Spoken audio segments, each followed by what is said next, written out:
हिमाचल प्रदेश विधानसभा चुनाव 2022 को लेकर भारतीय जनता पार्टी की समीक्षा बैठक हुई, जिसमें गहरा मंथन भी हुआ। मुख्यमंत्री लगातार बैठकों के जरिए फीडबैक ले रहे हैं। हिमाचल प्रदेश के 68 विधानसभा सीटों पर भारतीय जनता पार्टी क्या दोबारा से घर वापसी करेगी? इसके लिए 8 दिसंबर का इंतजार तो करना ही पड़ेगा। इस बार बीजेपी घर वापसी करेंगे, ये मुख्यमंत्री का दावा है और सत्ता पर काबिज होगी। कांग्रेस का पीछा अभी भी मुख्यमंत्री नहीं छोड़ रहे हैं। तंज कसते हुए उन्होंने कहा कि 8 से 10 लोग इस बार भावी मुख्यमंत्री बनकर चुनाव लड़ रहे थे, लेकिन खुद को सीएम बताने वाले नेताओं की हार तो तय है। बागियों के सवाल पर मुख्यमंत्री ने कहा कि भाजपा प्रत्याशी मजबूत रूप से चुनाव में उतरे थे, बागियों से उन्हें कोई फर्क नहीं पड़ने वाला है।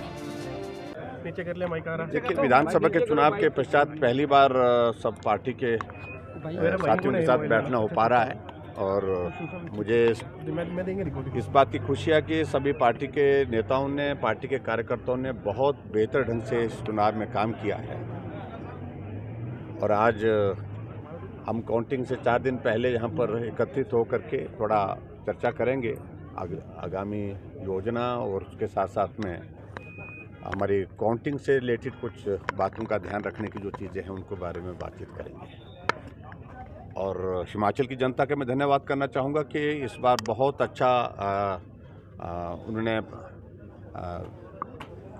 इस चुनाव में, चाहे वो कैंपेन का दौर रहा, चाहे वो पोलिंग का दौर रहा, बहुत एक्टिव होकर के उन्होंने पार्टिसिपेट किया और रिकॉर्ड वोटिंग इस बार हुई है। 76% से ज़्यादा जो है वो परसेंटेज पोलिंग की हुई है और शांतिपूर्ण ढंग से सारा कैंपेन हमारा हुआ है। ये सारी बात सबसे बड़ी बात है। और जहाँ तक बात आती है, अब आगे की बात आती है, अब 4 दिन बचे हैं, हमको इंतज़ार करना चाहिए चुनाव के परिणाम का। लेकिन अभी तक के तमाम सर्वेक्षण, सर्वे, जो एनालिसिस सारा आ रहा है, उसमें यही आ रहा है कि भाजपा हिमाचल प्रदेश में फिर सरकार बनाने जा रही है।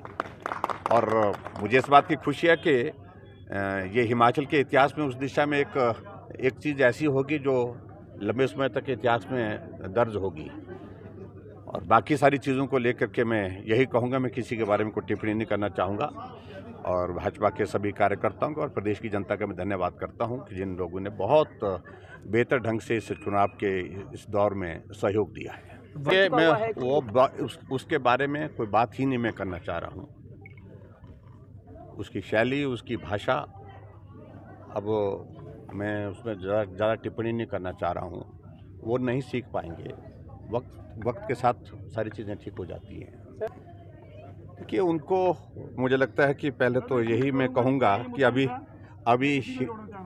अभी मैं इस बात को लेकर सिर्फ इतना ही कहना चाह रहा हूँ। 10 के लगभग कांग्रेस पार्टी में मुख्यमंत्री के दावेदार बने हुए हैं। अखबारों में मालूम पड़ा कि 8 लोगों की कुंडलियाँ भी मंगवा ली हैं। और उसके साथ साथ सब लोग अपने अपने क्षेत्र में अपनी सीट को बचाने के लिए मुख्यमंत्री अपने आप को घोषित करते रहे। यानी कि जो कांग्रेस पार्टी का नेतृत्व करने की बातें कह रहे हैं, चाहे वो विपक्ष का नेता है, चाहे वो दूसरे कोई नेता है, इनके सीनियर लीडर्स, अपनी सीट को बचाने के लिए कि मुख्यमंत्री, भावी मुख्यमंत्री, इसका सहारा लेना पड़ रहा है। इससे बड़ा दहशत का, डर का माहौल जो है, मैं कह सकता हूँ कांग्रेस पार्टी के नेताओं के लिए और नहीं हो सकता है। वो भाजपा से इतने डरे हुए थे। और दूसरी बात मैं ये भी बड़ा स्पष्ट कर रहा हूँ कि जो मुख्यमंत्री के दावेदारी करने वाले जो लोग, जितने भी बड़े प्रमुख हैं, उनमें से अधिकांश लोग चुनाव हारेंगे। क्या आज आपने नोट कर लेना।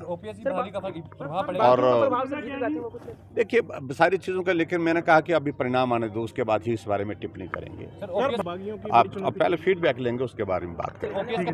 Thank you.